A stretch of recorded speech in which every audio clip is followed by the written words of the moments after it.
Hello everyone, welcome back to my video. आज की इस वीडियो में हम बात करेंगे नंदलाल बोस के बारे में, पढ़ेंगे और जानेंगे इनके योगदान के बारे में, इनका जन्म कहाँ हुआ था और ये कहाँ से संबंधित थे। तो चलिए शुरू करते हैं। नंदलाल बोस भारतीय कला नंदलाल बोस आधुनिक भारतीय कला के अग्रदूतों में से एक थे तथा प्रासंगिक आधुनिकतावाद के प्रमुख व्यक्ति थे।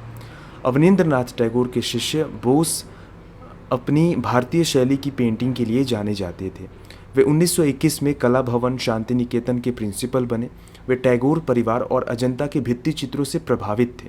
उनकी क्लासिक कृतियों में भारतीय पौराणिक कथाओं, महिलाओं और ग्रामीण जीवन के दृश्यों की पेंटिंग भी शामिल है।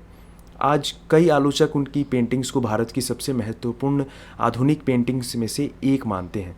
1976 में भारतीय पुरातत्व सर्वेक्षण सांस्कृतिक विभाग ने भारत सरकार ने उनके कामों को 9 कलाकारों के बीच घोषित किया, जिनके काम पुरातनता नहीं होने के कारण अब से उनके कलात्मक और सौंदर्य मूल को ध्यान में रखते हुए कला खजाने के रूप में माने जाएंगे।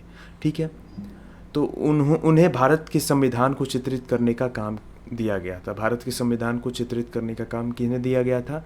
तो भारत के संविधान को चित्रित करने का काम नंदलाल बोस को दिया गया था। अब प्रारंभिक जीवन की अगर बात करें तो नंदलाल बोस का जन्म 3 दिसंबर 1882 को बिहार राज्य के मुंगेर जिले के हवेली खड़गपुर में एक मध्यम वर्गीय बंगाली परिवार में हुआ था। ये इंपॉर्टेंट है क्योंकि ये बिहार राज्य से बिलोंग करते थे और एक मध्यम वर्गीय बंगाली परिवार में हुआ था। परिवार मूल रूप से पश्चिम बंगाल के हुगली जिले के जेजूर से था। उनके पिता पूर्ण चंद्र बोस उस समय दरभंगा स्टेट में काम करते थे। उनकी मां खेत्रमणि देवी एक गृहिणी थी जो युवा नंदलाल के लिए खिलौने और गुड़िया बनाने में माहिर थी। अपने शुरुआती दिनों से ही नंदलाल ने चित्र बनाने और बाद में पूजा पंडालों को सजाने में रुचि लेना शुरू कर दिया था।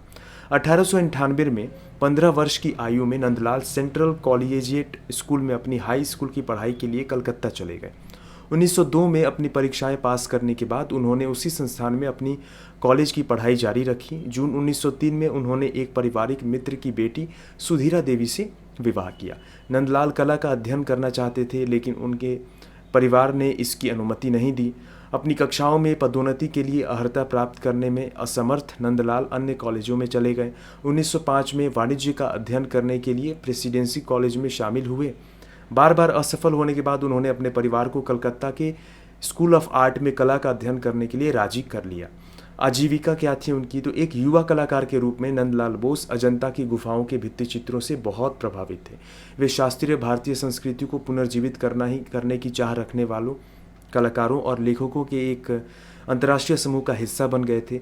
एक ऐसा समूह जिसमें पहले से ही Okakura Kakuzo, William Rothenstein, Yokoyama Taikan, Christiana Herringham, Laurence Binyon, Abanindranath Tagore और प्रमुख लंदन आधुनिकतावादी मूर्तिकार एरिक गिल और जैकब एपिस्टिन शामिल थे।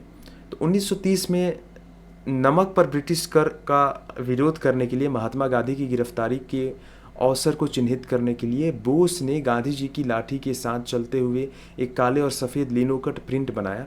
ये अहिंसा आंदोलन के लिए एक प्रतिष्ठित छवि बन गई। उनकी प्रतिभा और मौलिक शैली को गगनेंद्रनाथ टैगोर, आनंद कुमार स्वामी और ओसी गांगुली जैसे कलाकारों और कला समीक्षकों ने मान्यता दी। इन कला प्रेमियों ने महसूस किया कि चित्रकला के विकास के लिए वस्तुनिष्ठ आलोचना आवश्यक थी और उन्होंने Indian society of oriental art की स्थापना की। ठीक है, वो 1921 में टैगोर के अंतर्राष्ट्रीय विश्वविद्यालय शांति निकेतन में कला भवन के प्राचार्य बने। ठीक है, कला भवन के प्राचार्य बने शांति निकेतन के कौन? 1921 में तो नंदलाल बोस। जवाहरलाल नेहरू ने उन्हें भारत सरकार के पुरस्कारों के लिए प्रतीक चिन्हों का रेखाचित्र बनाने के लिए भी कहा था, जिसमें भारत रत्न और पद्मश्री शामिल है।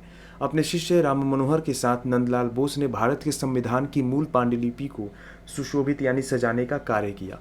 ठीक है, इन्होंने भारत की मूल पांडुलिपि को सजाने का कार्य किया। किसने किया? तो नंदलाल बोस ने किया। 16 अप्रैल 1966 को शांति निकेतन में प्राकृतिक कारणों से उनकी मृत्यु हो गई। आज दिल्ली में राष्ट्रीय आधुनिक कला गैलरी में उनके 7000 कार्य संग्रहित है, जिनमें महात्मा गांधी को दर्शाती दांडी मार्च की 1930 की एक ब्लैक एंड वाइट लिनोकट और 7 पोस्टरों का एक सेट शामिल है, जिसे उन्होंने बाद में भारतीय राष्ट्रीय कांग्रेस के 1938 के हरिपुरा सत्र के लिए महात्मा गांधी के अनुरोध पर बनाया था। भारतीय कला में उनका स्थान भी रहा। तो नंदलाल बोस आधुनिक भारतीय कला के इतिहास में एक ऐसा स्थान रखते हैं जो पुनर्जागरण के इतिहास में राफेल और ड्यूरर के विचारों को जोड़ता है। राफेल की तरह नंदलाल एक महान संश्लेषणकर्ता थे। उनकी मौलिकता भारत में एक नए कला आंदोलन के निर्माण के लिए अवनींद्रनाथ टैगोर, रविंद्रनाथ टैगोर, ई.बी. हैवल, आनंद कुमार स्वामी, ओकाकुरा काउजो और महात्मा गांधी से प्राप्त अलग अलग विचारों को एक अद्वितीय और एकीकृत कार्यक्रम में शामिल करने की उनकी क्षमता में निहित थी। और ड्यूरर की तरह उन्होंने भक्ति की सीमा पर एक जुनून को एक अदम्य विश्लेषणात्मक दिमाग के साथ जोड़ दिया, जिनसे उन्हें विभिन्न कला परंपराओं को खोलने और उनका वाक्य विन्यास करने, उजागर करने और उन्हें भारतीय कलाकारों की एक नई पीढ़ी के लिए सुलभ बनाने के लिए मजबूर किया। लेकिन उन्होंने ये सब इतनी शांति से और बिना किसी आत्ममुखर आडंबर के किया कि उनके काम का महत्व भारत के में अभी तक पूरी तरह से समझा नहीं जा सकता है। सम्मान और पुरस्कार की बात करें तो नंदलाल बोस, जिन्होंने भारतीय कला पर एक प्रमुख छाप छोड़ी, 1907 में स्थापित Indian society of oriental art द्वारा दी जाने वाली छात्रवृत्ति के पहले प्राप्तकर्ता थे। 1954 में वे भारत की राष्ट्रीय कला अकादमी, ललित कला अकादमी के फेलो चुने जाने वाले पहले कलाकार बने। 1954 में नंदलाल बोस को पद्म विभूषण से सम्मानित किया गया। 1957 में कलकत्ता विश्वविद्यालय ने उन्हें मानद डिलीट की उपाधि से सम्मानित किया। विश्व भारती विश्वविद्यालय ने उन्हें देशिकोत्तम की उपाधि देकर सम्मानित किया और कलकत्ता स्थित ललित कला अकादमी ने नंदलाल को रजत जयंती पदक से सम्मानित किया। तो ये थी नंदलाल बोस के बारे में कुछ जानकारियाँ। मिलते हैं नेक्स्ट वीडियो में। बाय।